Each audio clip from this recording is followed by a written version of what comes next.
नमस्कार दोस्तों, जय जोहार। मैं कौशल तिवारी और बिहनिया संध्या में आपका स्वागत है। एक तरफ मोदी सरकार 2024 की तैयारी में लगी है तो दूसरी तरफ इलेक्टोरल बॉन्ड को लेकर सुप्रीम कोर्ट जिस तरीके से आक्रामक मुद्रा में है, वह क्या मोदी सरकार की छवि ही खराब नहीं करेगा बल्कि उसे लोकसभा जीतने में भी बाधा पैदा कर देगा।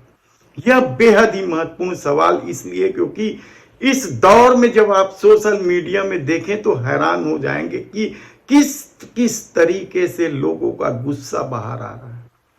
कोई इसे नीचता की पराकाष्ठा कह रहा है तो कोई इसे बेशर्मी का इंतहा बता रहा है। लुटेरा, गब्बर सिंह, यहां तक कि दाऊद इब्राहिम से भी तुलना की जाने लगी।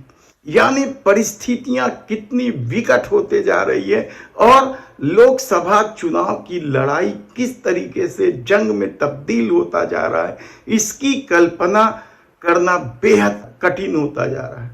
दरअसल इलेक्टोरल बॉन्ड में चंदे को लेकर या चुनावी बॉन्ड में चंदे को लेकर जिस तरीके से सुप्रीम कोर्ट ने एसबीआई को फटकार लगाई थी और एसबीआई ने बकायदा समय मांगा, हील हवाला किया और उसके बाद भी जब सुप्रीम कोर्ट सीधे सीधे तारीख फिक्स कर दी तब एसबीआई को चुनावी बॉन्ड की जानकारी देनी पड़ी।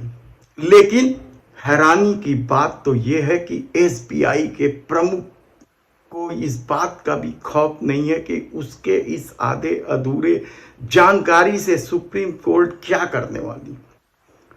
क्या अवमानना का केस लगाकर उस एसबीआई प्रमुख को जेल की सलाखों में भेज देंगे।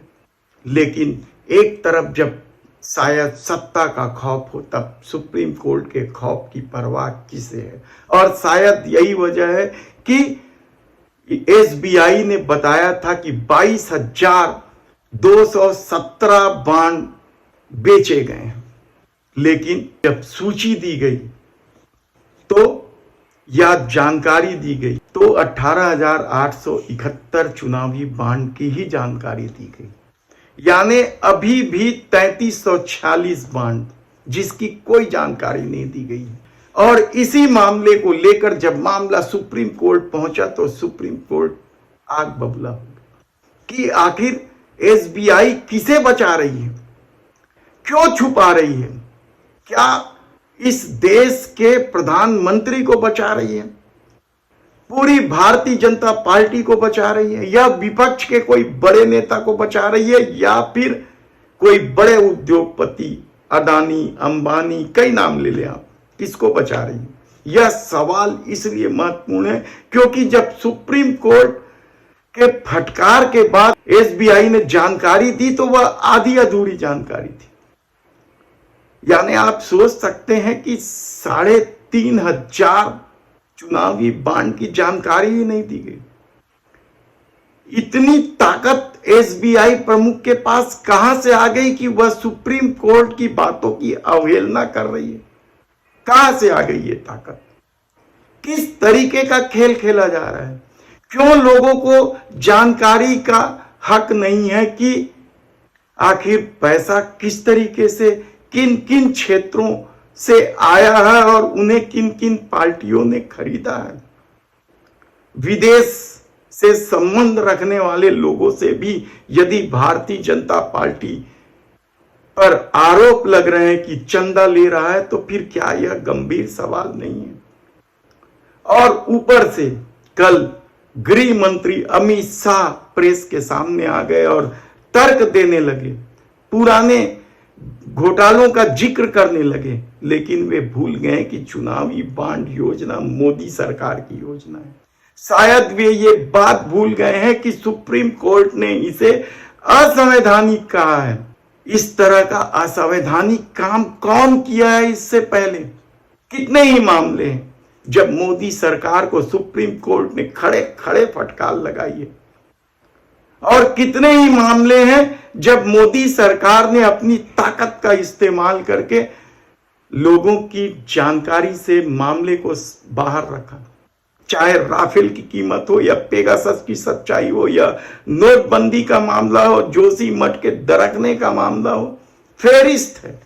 यहां तक कि सुप्रीम कोर्ट के आदेश को भी सरकार ने पलटा है चुनाव आयोग की नियुक्ति को लेकर।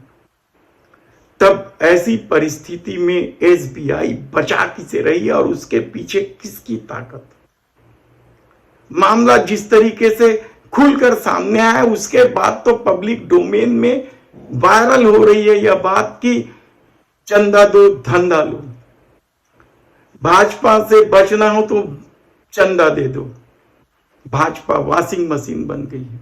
और अब तो एक और पुराना मामला वायरल होने लगा है, वह है भारतीय जनता पार्टी के गाय के प्रति निष्ठा को लेकर।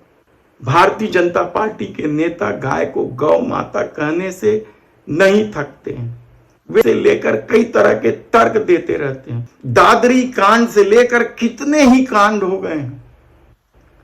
यहां तक कि उत्तर प्रदेश में इंस्पेक्टर सुबोध सिंह की हत्या तक कर दी जाती है गौ मांस को लेकर। कितने ही अखलाक मार डाले गए गौ मांस के संदेह में। और उस गौ माता को काटने वाले या बीफ कंपनी से भारतीय जनता पार्टी चंदा ले रही है। कहां है उनकी गौ भक्ति, धर्म भक्ति कहां है? और जिस तरीके से पुरानी जो खबर मीडिया रिपोर्ट में फिर वायरल होने लगी है उसके मुताबिक तो ऐसे बीफ कंपनियों से भारतीय जनता पार्टी ने 250 करोड़ रुपए चंदा लिया। तो क्या यह चंदा भी रंगदारी था? डरा धमका के लिया गया था कि यदि तुम इस तरह से हमें चंदा नहीं दोगे तो ठीक नहीं होगा, गौ कटने के आरोप में अंदर कर दिया जाएगा या उनके स्लॉटर हाउस बंद कर दिए जाएंगे। कई सवाल उठा सकते हैं आप। और सबसे बड़ा सवाल तो मेगा इंजीनियरिंग का ही है, उस गेम का भी है, उस जुआ का भी है, जिसकी आमदनी उतनी नहीं है, उससे ज्यादा उससे चंदा वसूला गया या उसने इलेक्ट्रॉल बॉन्ड खरीदे। अभी 3546 बॉन्ड की जानकारी और देना है एसबीआई को। सुप्रीम कोर्ट ने कहा है कि सोमवार को दो, और सोमवार को दिया जाएगा। तब आप सोचिए कि और किस किस तरीके की करतूत सत्ता की सामने आएगी और किस किस तरीके के नाम सामने आएंगे। और बेशर्मी की हद तो यह है कि इसे डिफाइन किया जा रहा है, इसे डाइल्यूट किया जा रहा है। इसके पक्ष में वे लोग खड़े हो रहे हैं जो धर्म की बात करते हैं। और ऐसी परिस्थितियां जब देश में निर्मित है तो यकीन मानिए कि 2024 के चुनाव में यदि यह मुद्दा हावी हुआ, और क्या इसी डर से एसबीआई ने पूरी जानकारी नहीं दी थी? देखना है कि वह और कितना हीलावाला करती है और पहले जो अवमानना की है आधी अधूरी जानकारी देकर उस पर सुप्रीम कोर्ट क्या अब एसबीआई प्रमुख को सीधे जेल भेज देगी और अवमानना का केस चलेगा? देखने की बात होगी। कल हम इस बारे में आपको विस्तार से बताएंगे कि और क्या कुछ खेल चल रहा है। धन्यवाद।